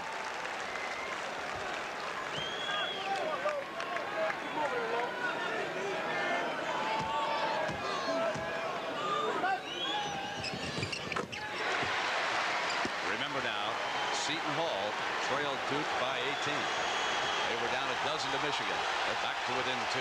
Wolverines bring it down. He's not quite as quick going around Green right now as he was in the first half. Rice hits a 3. 26 points for the magnificent scoring machine. And that breaks the NCAA tournament scoring record, breaking Senator Bradley's record. Brent, with 3 more, he'll be the all-time Big Ten scorer in history. Ramos still can't get it to fall on the inside. Michigan's ball. PJ really upset with that because that's exactly what he wanted to get, the ball down inside. You notice how long Gaze has been out of the game. Been a no factor here. Robinson cutting on the inside is fouled. There's the list of the great scorers, Billy. Oh, Elvin Hayes, Danny Manning, who we saw last year play so well. Glenn Rice has been consistent each and every game. You know, there's no 50-pointer in there. It was just 30, 30, 30, 30 every night. Making the tough baskets, as that last one he just threw in. Of course, another thing, Brent, we ought to point out, there was no three-point shot back in those days. A lot different than we have today. And talking about rules, the three-point play will stay in college basketball next year from the same distance. That was decided today by the Rules Committee. You like the three, right where it is? Yes. Well, I think it should go back maybe to the international, but I don't want to see him fooling around with the rules for a while. Vaught outside. Yanked away by Green. It's 64-59. It's a 5-point Michigan lead. Seton Hall did cut it to 2. Morton left alone. Won't fall. Michigan with a big rebound underneath. And Rice has done an outstanding job, not only of shooting, but of rebounding here this evening. They get it into Vaught. Won't fall. Brett, Michigan's putting the ball up a little bit too quick now. You know, the clock can help them right here. If they don't have the good shot, they should be bringing it back out. Force Seton Hall to do all the work on defense.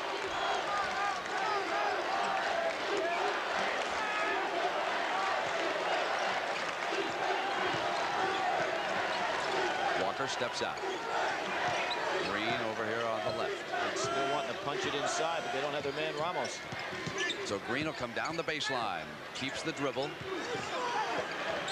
going to pull it out. It's got 10 seconds to go on the clock. Man falls down. Lost the ball. Picked up by Seton Hall's Walker. And he drew the foul by Hughes. A lot of guts by Seton Hall to be that patient on that time down the floor. Hayes returning. Foul is charged to number 55. There's a young man that was the MVP of the West Regional and is not having the kind of game that would be expected out of him today. Well, not a good day, maybe. That's right. Andrew Gaze returns to the Seton Hall line. Walker shooting 2. Great free throw shooter. 2 streaks in college, 1 of 33 in a row and 1 of 32 in a row.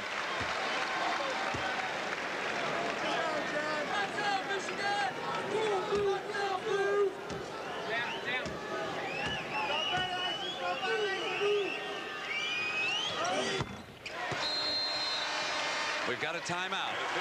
We're at the 4-minute mark. 64-61, Michigan. For an interim coach by the name of Steve Fisher, the next 4:07 could be an eternity. He has 3 timeouts, as does P.J. Carlissimo. No fouls to give. In case of a held ball, it'll go over to Seton Hall. He took over 5 games ago from Bill Frieder. And this sign moments ago was raised in the Michigan cheering section, and Angie, seated nearby, certainly would second that thought. I spoke with Bo Schembechler just before it began. There will be no announcement tonight regardless of what happens. Said Bo, he will get the first interview. That was it. That's nice of him. And now it is Rice. Over to Higgins. They get it in and work it around the perimeter, bringing each of the big men out here to handle the ball and then send them back down low on the exchange. Mills works his way in now for the good shot. Beautiful play by the Wolverines. Brent, if Bo would win the national championship in football, would he get the first interview possibility to retain his job as football coach? Oh, give me a break. Traveling.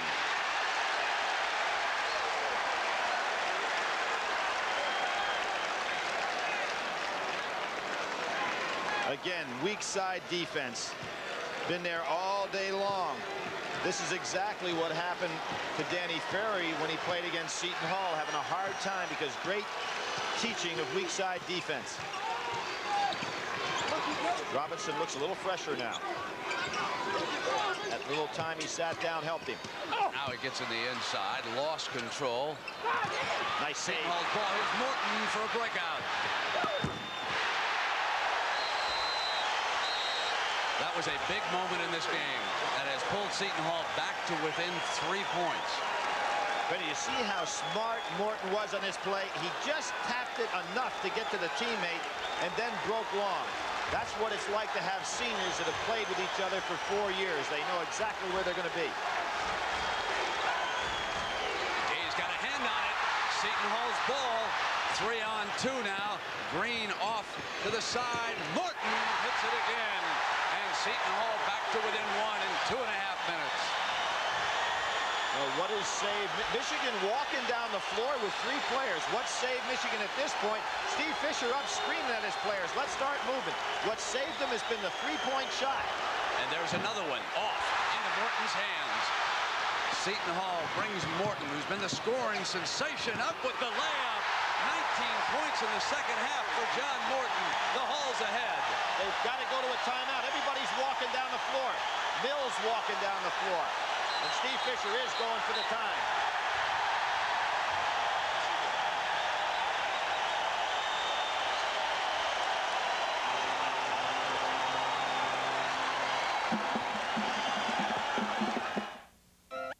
This is the graphic that we showed you earlier.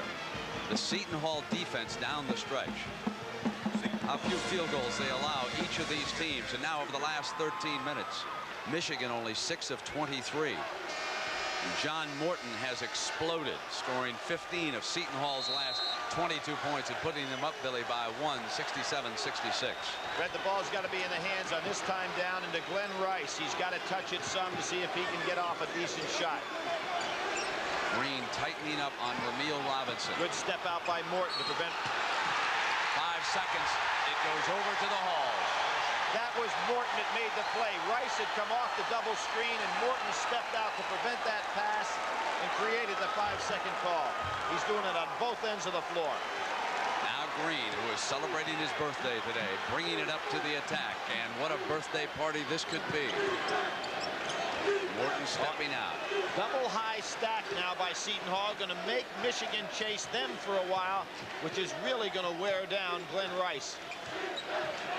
Nice piece of coaching here by P.J. Carlissimo. Morton cut off by Mills, so he'll send it back deep to Green. And you know, when you have a good free throw shooting team, you don't mind hanging onto the ball and using some clock, because even if you go to the line, you're in good shape.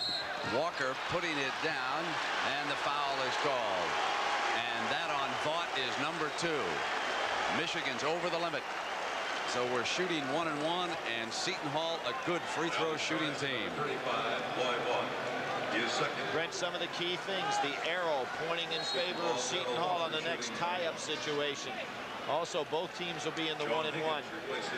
As we said, Seton Hall with a very experienced club, their regular starting team out there now, and a great club on the foul line.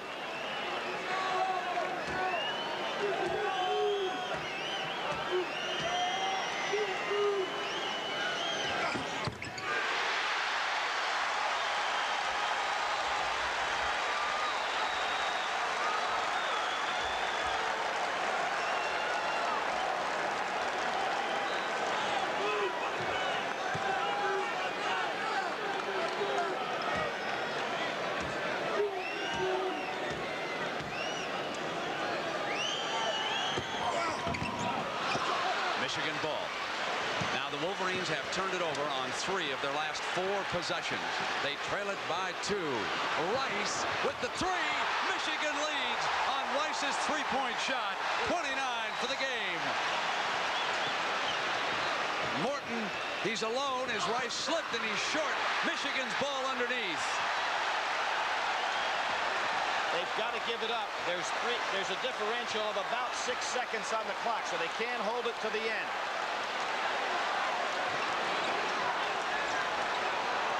But if successful, they can make it tough. They can move up by 3, and Seton Hall flashes out with the foul. That was Morton's 3rd. Higgins a 77% free throw shooter. Both teams in the 1-1 now. I said in the beginning, wives of the coaches are the first ones to get to heaven, and you saw Mrs. Fisher bending down. She can't even look. You know, that might not have been the worst foul in the world because of the clock right now. 34 seconds on the clock. If Higgins makes both of them, They're still going to have 30 seconds, and now they're going to apply a little ice to the young man. A timeout is called by Carlissimo. We'll be right back with a national championship hanging in the balance. Michigan leading by 1 point as Glenn Rice, with gaze right in his face, hit the three-point basket that made him the all-time Big Ten scoring leader, and more importantly from Michigan's standpoint, has them on the brink of winning their first ever national championship. The last 4 of his 5 field goals have been three-pointers. He has been brilliant here tonight. Now it'll be Sean Higgins, Billy, at the line. A good free throw shooter percentage-wise, but just a rookie. Let's think of some of the possibilities. Got a chance to hit 2, put him up 3. They still got a 3 to tie it. So not out of the woods even if he makes both. The front end makes it a 2-point lead for Fisher. Higgins' dad, a former professional player, so he's got the good bloodlines. Did Carlissimo give them a play out of bounds if it's successful? We're about to find out. Will they attack right away or will they go to a timeout? They've got 34 seconds, so plenty of time left on the clock to do a lot of things. Good touch. It's a 3-point lead, 34 seconds. Here comes Seton Hall. Think about Gaze right now for the 3. And Morton with the hot hand. He'll jack up the 3. Close it. 24 seconds. Time for Michigan. Now Ramil Robinson brings it down, and Fisher will use it. Timeout.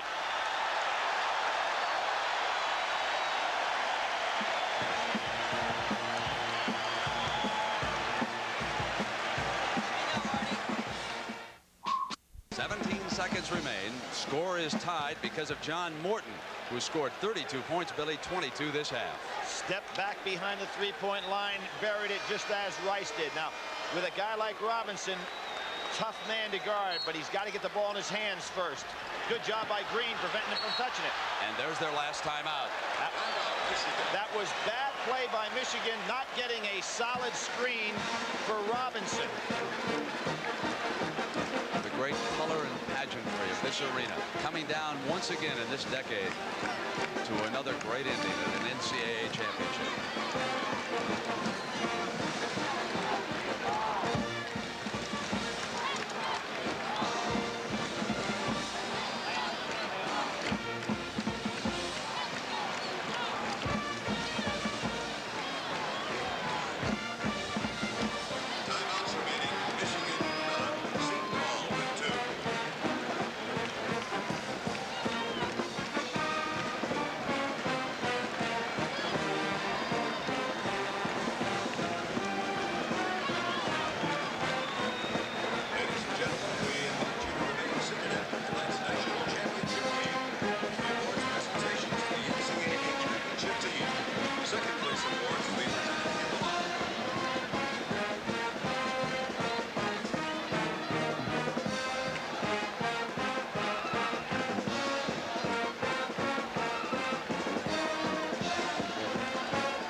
Johnson, I'm Brett Musser.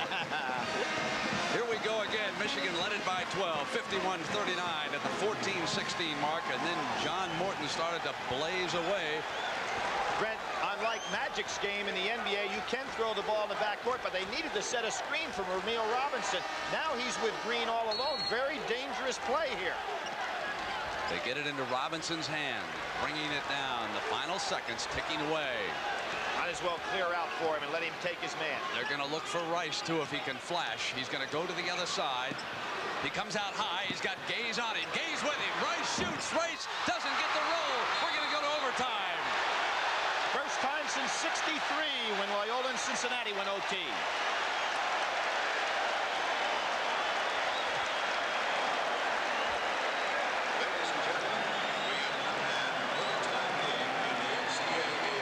You've got to put it in the hands of your key guy. I thought, though, that it had been better for Robinson to dribble it to the hoop and try to get the foul. But Rice has been so great throughout this tournament.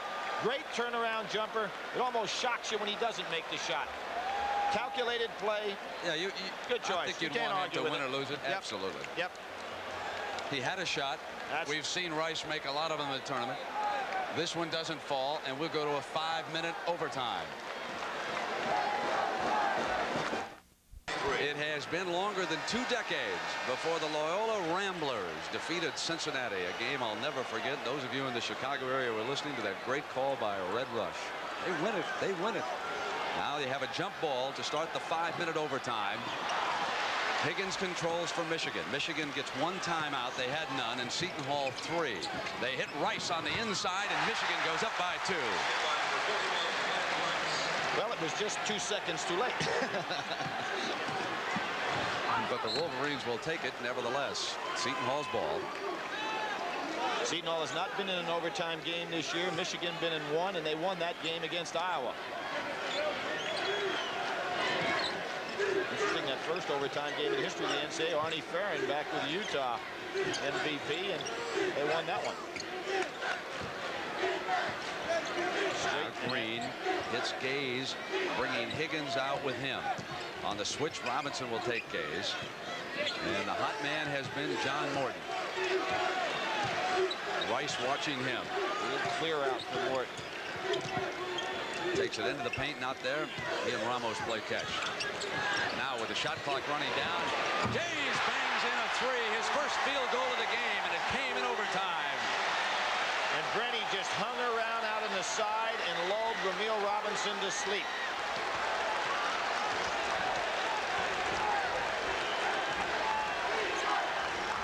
Robinson hits Hughes, who comes out. Higgins here. Rice and Mills along with Robinson. Higgins puts the Wolverines back ahead. You know, Higgins was a guy that looked like he was going to shoot him out of the game, and now he's come back into 2 big fouls and then that shot. Very conscious of Morton. They get it out to Green, missing the 3. Walker goes out after it. Great offensive rebounder, and it's goaltending. Put it down. Walker got by with a push on that initial rebound. We might get a chance to see it. There's his turn on the inside, and the goaltend, second one in the game for Michigan. Our 12th lead change. We had 33 lead changes between Michigan and Illinois. 3:12 left in overtime. Seton Hall up by a point. Steal by Green. Got Morton. Bring it down with Robinson. Morton was open. He didn't see him all the way, and Mills with a great defensive effort that time. Now it's 2-on-2. Gaze stayed back with Walker, and as Higgins comes through, he drew the foul. 6'9", putting the ball on the floor like this is California product. High school All-American. Foul is charged to number 24, Darrell Walker. His really second coming foul. to the front of late. Shooting 2, number 24, Sean Higgins. It's hard to sense right now which is the fresher team. Walker looks fresh. Morton looks fresh. Ramos not quite as fresh for Seton Hall. Sean Higgins has demonstrated some poise under pressure. 2 huge free throws near the end of regulation. Now he nails that one. He's already dropped in a field goal in overtime. This can put Michigan ahead. Doesn't get the roll. Score is tied at 76.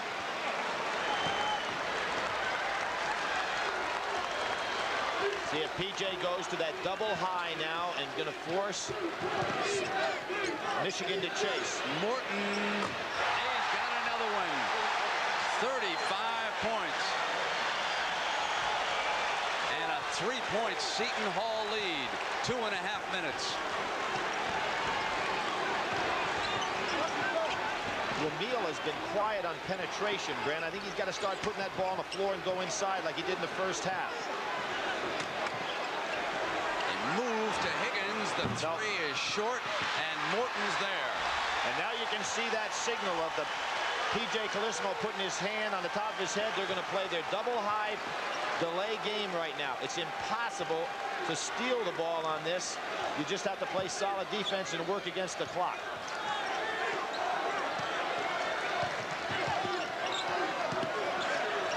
Back into Gaze's hands, and they work it around with plenty of time on the shot clock.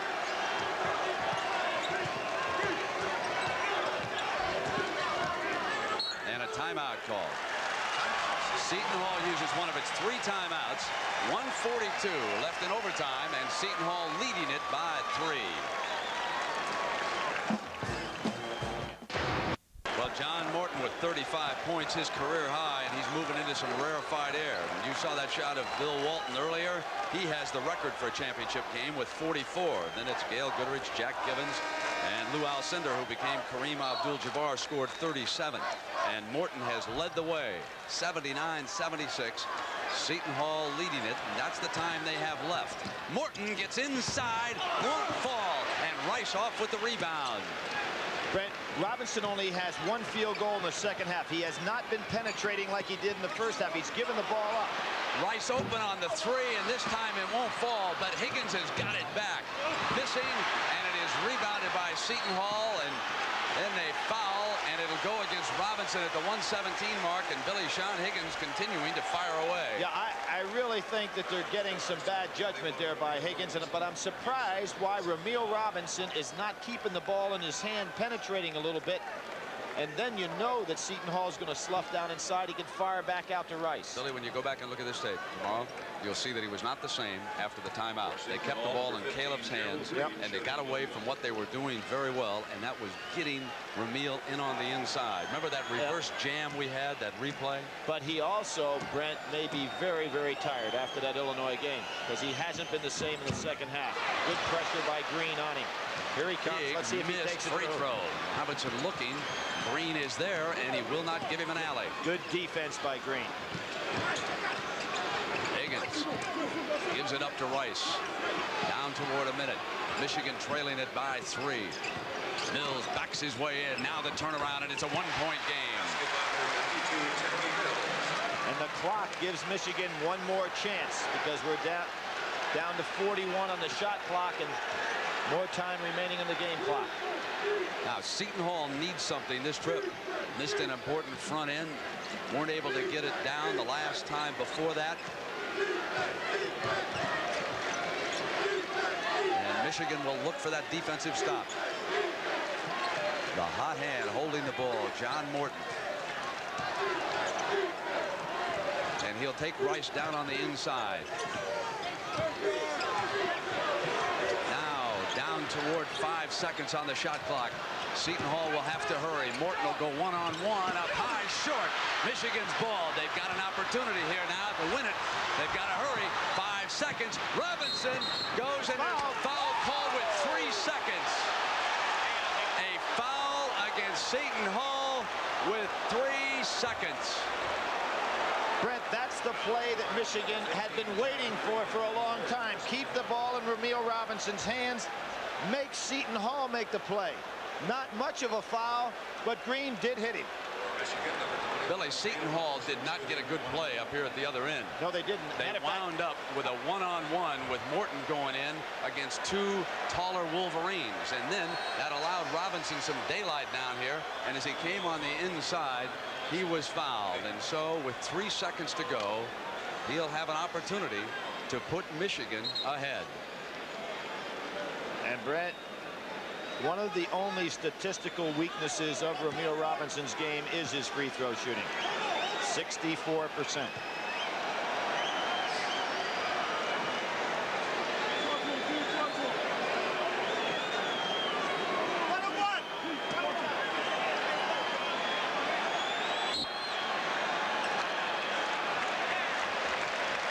Timeout will be used by Seton Hall, applying a little more pressure with that timeout, and we'll be right back.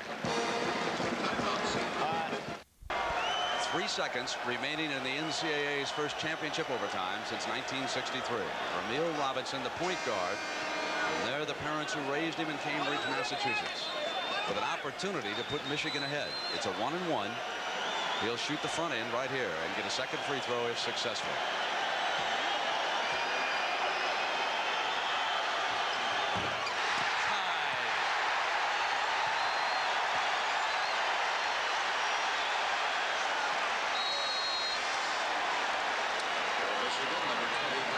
Griffin was a defensive standout with a word of encouragement for his teammate.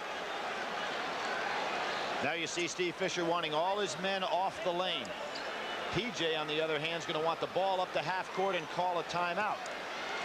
He only has 3 seconds, though, Billy. He might have done something in that timeout before so that they go with a long pass here. Let's see what happens on the free throw. Michigan leads it. And here they come.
Called by PJ is one of those situations he has none left, so he now cannot throw the ball up to half court and call his next one.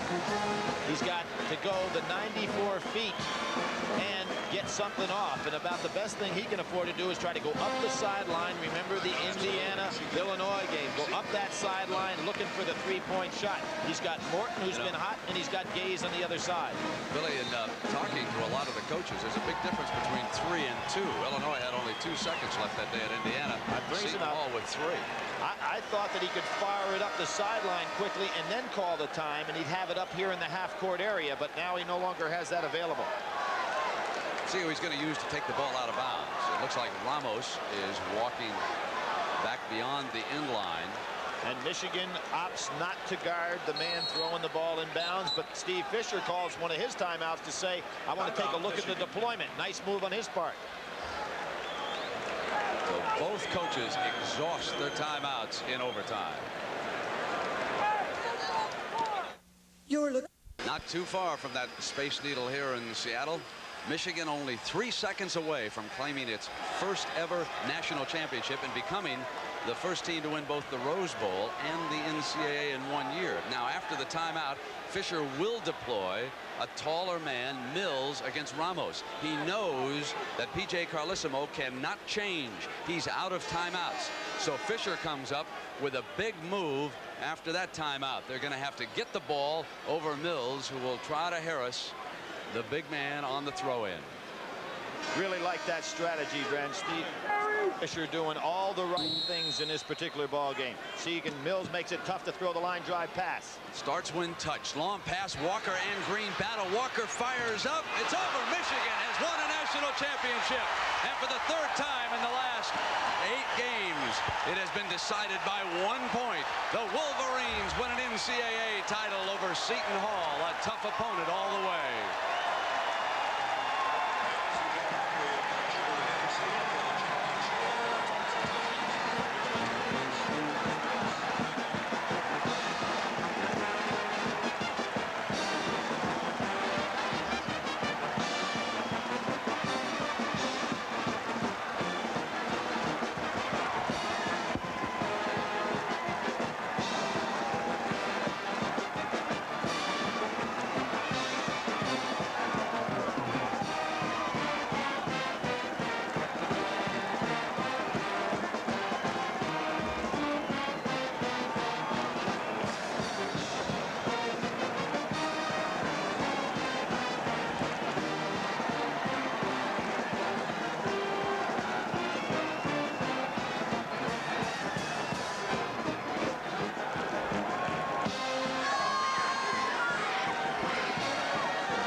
Fisher and a happy group of Wolverines.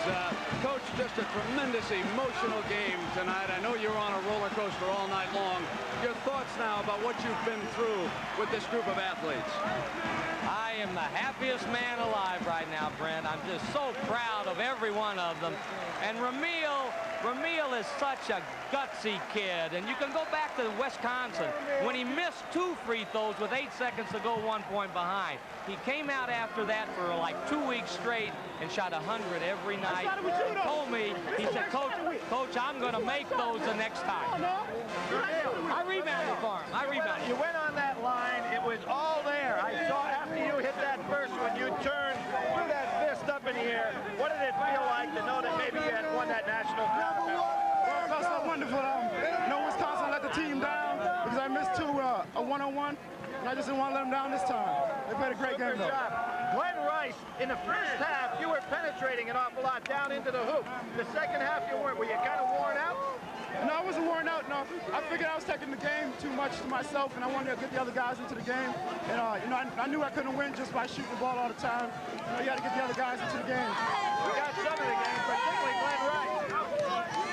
Coach, on the last time out, you elected to go back with Mills to pressure Ramos. Why did you make the change? Well, we wanted a big guy up on the ball. We said, let's come out, see what they're set in. Terry, you go back to midcourt like we're not going to guard the ball, but we intended to guard the ball all along. Coach Fisher, I think we'll be able to replace that interim tag sometime soon. Let's go hear from Leslie Visser and Bo Schembechler. Bo, it's an emotional moment, but what are your plans for the head job at Michigan? Well, we'll go back, and I think we ought to interview Steve Fisher, and we'll certainly do that. It's a great day for Michigan, our first national championship, and the team was magnificent. Steve Fisher did a great job. That's great. Congratulations to you and to Steve Fisher. Back to you. Thank you. All right, Leslie Visser, the decade of the 80s has been a decade of championship classics. No better way to close out the 80s than this overtime classic tonight at the Kingdome. Back in a moment. The Michigan Wolverines are the national champions with a 1-point victory over Seton Hall in overtime. And the Pirates' final shot at the end of this game is Coach Steve Fisher has won the national championship. Going the length of the court. And Darrell Walker would have one last shot to try to win it for Seton Hall.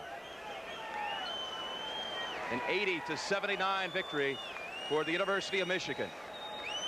And the Chevrolet most valuable players, Ramil Robinson, with the free throws with 3 seconds left, gets the honor for the Wolverines. And John Morton, 35 points, the 5th highest total in a championship game for the Seton Hall Pirates.